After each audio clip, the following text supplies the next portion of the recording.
México desplegó 45.247 militares en tareas de seguridad pública. En algunas zonas donde hay elementos de la Guardia Nacional que no tienen tanto problema de seguridad en algunas regiones. 52% más que en el mismo periodo del año pasado. El dato no salió de un rumor ni de una filtración.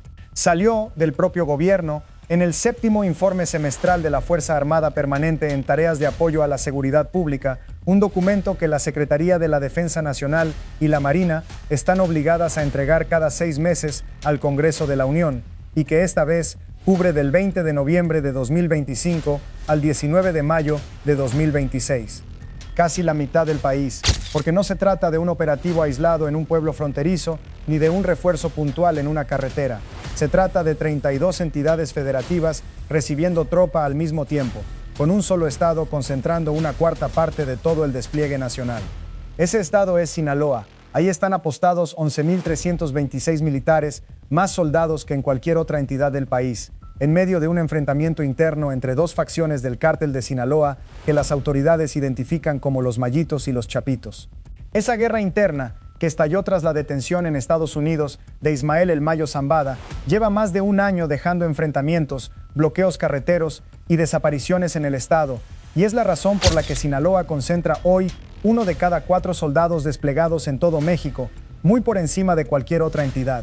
Michoacán aparece después con 3.287 efectivos. Le siguen Guanajuato con 3.087, Chihuahua con 2.724 y Jalisco con 2.447. Entre esos 5 estados se concentra más de la mitad de todo el ejército desplegado en el territorio nacional. Y ahí aparece el primer contraste que vale la pena detenerse a explicar. Jalisco no siempre estuvo en esa lista con esa fuerza. El propio informe detalla que Sedena envió 2.090 militares adicionales a ese estado después de los hechos violentos de febrero de este año, el mes en que fue capturado y murió Nemesio Rubén Oseguera Cervantes, conocido como El Mencho, el líder histórico del cártel Jalisco Nueva Generación. La caída de El Mencho no cerró el capítulo, lo reabrió con más tropa en la calle. Ese patrón se repite en otras regiones, aunque con nombres distintos. En la frontera norte, la llamada Operación Frontera concentró 16.309 elementos, desplegados para frenar el tráfico de drogas y armas hacia Estados Unidos y para contener el flujo migratorio.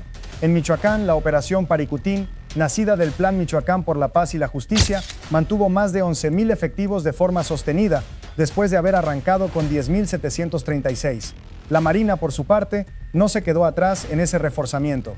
Además de los 3.742 elementos distribuidos en 18 entidades para tareas de vigilancia y prevención del delito, destinó más de 2.000 efectivos adicionales a la protección de 218 instalaciones consideradas estratégicas en todo el país, desde puertos comerciales hasta plataformas de exploración petrolera en el Golfo de México. Es la primera vez que un informe semestral detalla con ese nivel de precisión cuántas instalaciones navales y portuarias reciben protección militar permanente. Ahí está otro dato que cambia la lectura de todo esto. Porque no solo se trata de perseguir células criminales en la sierra o en la frontera. El mismo informe reconoce que la Defensa Nacional resguarda de forma permanente 127 instalaciones consideradas críticas, entre refinerías, plantas eléctricas y puertos, con más de 2.000 militares asignados únicamente a esa tarea. La mayor concentración está en Pemex, con 1.066 soldados cuidando instalaciones petroleras. En ese mismo capítulo, el Ejército y la Armada reportan haber clausurado 1.170 tomas clandestinas de combustible y haber recuperado más de 1 millón de litros robados. El gobierno presenta estas cifras como evidencia de resultados. El propio documento asegura que el promedio diario de delitos de alto impacto bajó 53% frente a 2018 y que durante este semestre en particular, el homicidio doloso, la extorsión, el secuestro y el robo con violencia mostraron tendencia a la baja en buena parte del país. Hay un dato específico que el gobierno destaca como su mejor argumento. Entre septiembre de 2024 y abril de 2026, el promedio diario de víctimas de homicidio doloso cayó 40%, al pasar de casi 83 a 49 víctimas cada día en todo el país.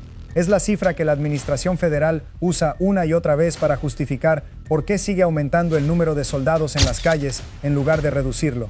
Además del despliegue territorial, el informe reporta 23.037 detenciones de personas señaladas como generadoras de violencia, la destrucción de 53 laboratorios clandestinos de metanfetamina, la incineración de 1.260 hectáreas de amapola y 412 de marihuana, y el aseguramiento de 17.065 vehículos, 16 aeronaves y más de 79 millones de pesos en efectivo, además de casi $1.800.000.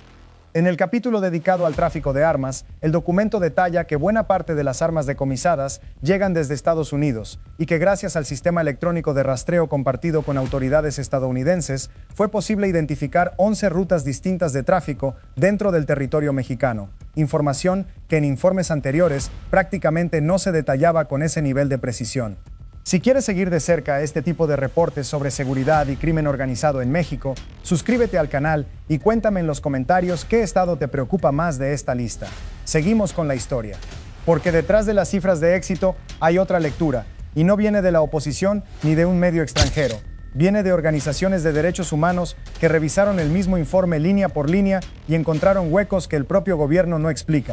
El más señalado tiene que ver con las detenciones. El documento no ofrece una cifra clara de cuántas personas fueron detenidas directamente por elementos militares. Solo menciona que la Fuerza Armada Permanente contribuyó a la ejecución de 8.261 órdenes de aprehensión. El problema es otro. Desde 2019 existe una ley que obliga a Sedena y a la Marina a registrar cada detención que realizan, en un padrón nacional creado precisamente para vigilar que no haya abusos. Entre noviembre de 2025 y mayo de 2026, ese registro muestra apenas 1.221 detenciones reportadas por el Ejército. La diferencia entre lo que el Ejército dice hacer y lo que registra formalmente es enorme. Hay un segundo señalamiento, más delicado todavía. El informe afirma que la Sedena no recibió ninguna recomendación de la Comisión Nacional de los Derechos Humanos durante ese semestre.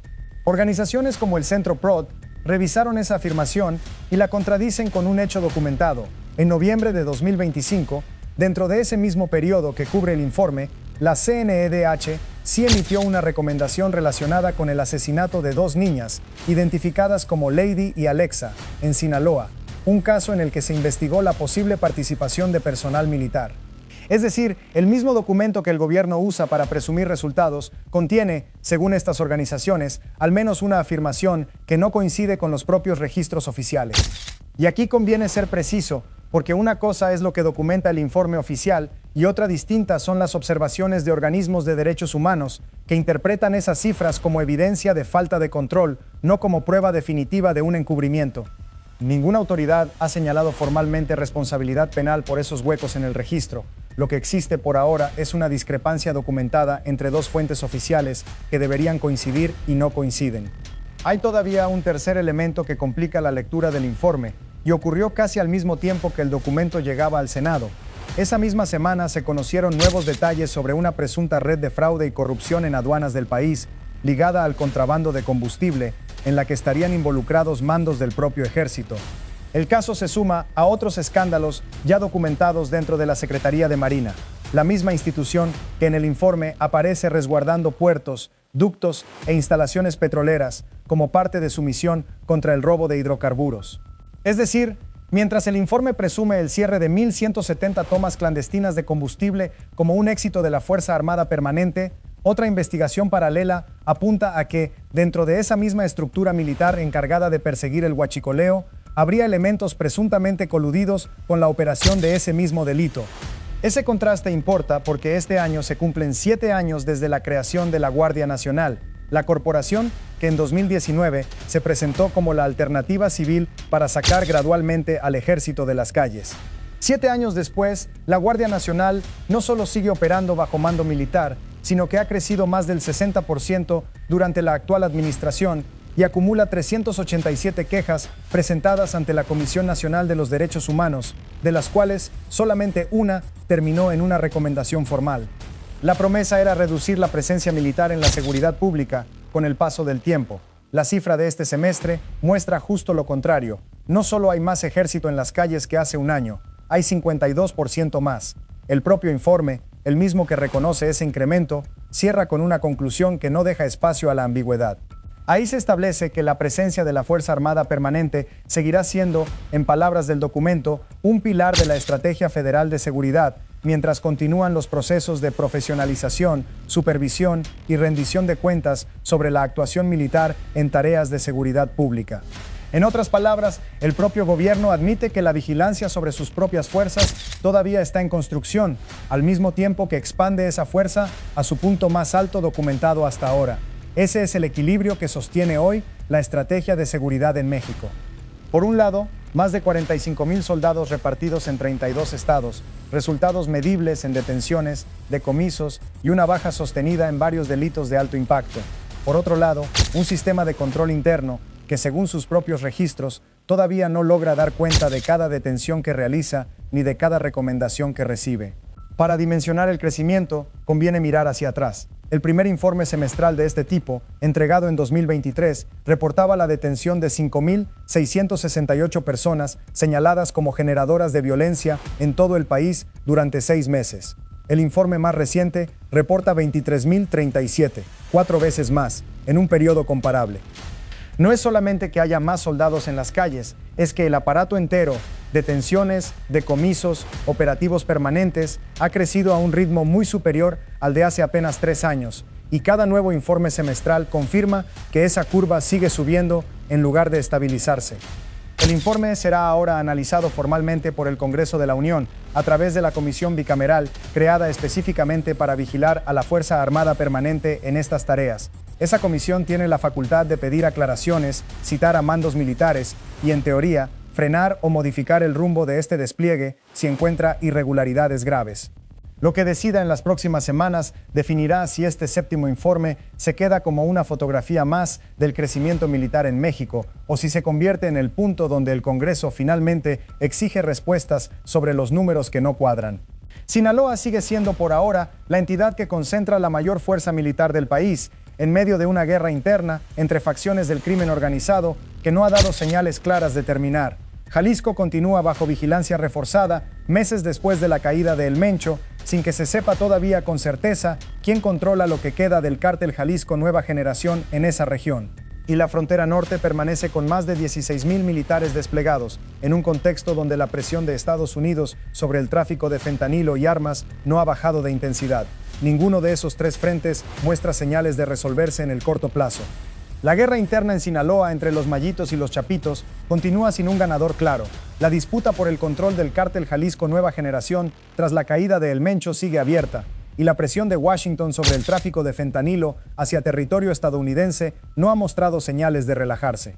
Y si la tendencia de los últimos 6 meses se mantiene, el próximo informe semestral, el que cubrirá de mayo a noviembre de este año, podría mostrar una cifra todavía mayor a los 45,247 militares que hoy tiene México en las calles, y con ella es probable que también crezcan las preguntas sobre control, transparencia y rendición de cuentas que este séptimo informe dejó sin responder del todo.